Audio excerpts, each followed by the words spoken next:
Is Mark Salisbury, the founder of Tuition Fit. I spent 20 years in higher ed doing a lot of research on college students, and one of the things that kept jumping up was the degree to which students need real world experiences, need to be able to make some money, and have so little time to be able to do that. When I was looking around at different things that were out there on the internet, all of a sudden I was blown away by what Project Scholarship does. Talk to Dennis Harabin about this project. Dennis, I'm floored by what you came up with. Where did this come from, and what do you got going on? Because this thing seems brilliant. Well, what happened, it actually came from the National Conference for Financial Aid, and I was talking with Robert Muhammad out of Winston-Salem State, and we came up and kind of challenged me with this problem about how can we get new money into the system? There's just not enough, and the government's going to pull back. So we went through and reviewed what are some possibilities, and we came up with, it's basically like crowdsourcing. It's Project Scholarship is where companies can actually set up a project, and they have a set amount that they know they're going to pay ahead of time. And then it goes out and they crowdsource it to only college students to be able to put in their projects and to test and get real world experience. We've limited the type of projects that companies can request to have done to keep it simple, and we have a little training on each one prior to launching so that the student really learns exactly how to do real world tasks that companies want. So companies can use this to recruit, students can use this to build their resume, and most of all, it's going to reduce the amount of debt, because we know there's too much debt being carried by college students. So these micro scholarships get banked, and it creates a win-win for everyone. Everyone talks about the paradoxical triangle where where you can only have two sides win and not the third. With this one, all three sides win. The parents and teachers, the parents and students win because they're paying less money.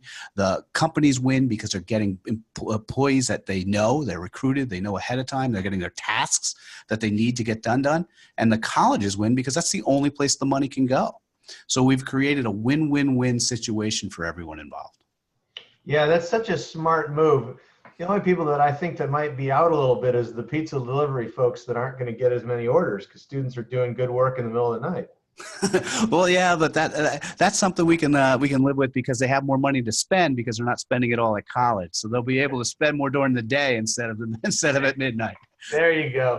No, it's just such a smart idea. It solves a really simple problem, and it thinks about that problem not just in an immediate way. Hey, here's a kid that wants to make some money to pay off some of their college bills, but it also thinks about it in a long-term way that says, here's something that's going to help a student both make connections with businesses that they can turn into longer internships or even a first job out of college, but also developing all of those real world skills that student's going to be able to use all the way along as they move up as an adult after college.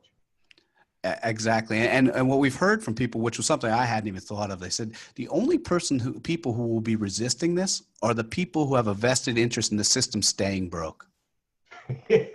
Yeah, unfortunately, there's a few of those, but so many people now realize that we have to do this system differently, and we have to innovate, and we have to try new ideas, and we have to think creatively, and that's what you've done.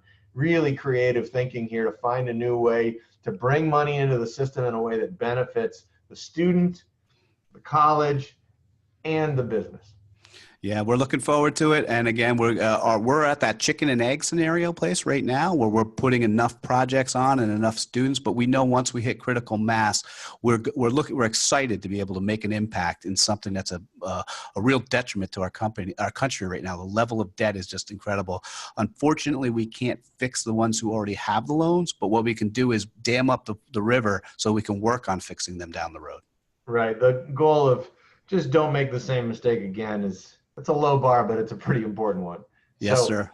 Hey, thanks, Dennis. I really appreciate taking the time, and I can't wait to see how this thing explodes. I think this is going to be massive. Well, a little exclusive here. We will have the live version has been ready, but we are going to have it out for April 1st, and that is not an April Fool's joke. So. Wonderful. Well, I know some kids I'm going to tell to sign up as soon as I can talk to them after this. And there's a splash page already at projectscholarship.org, and you can get on that list already. So we are running some test projects with scholarships as we speak. Wonderful. And it's projectscholarship.org, right? Correct. .org. Projectscholarship.org. Excellent. Thanks a lot, Dennis. Thank you, sir. Have a great day. You too.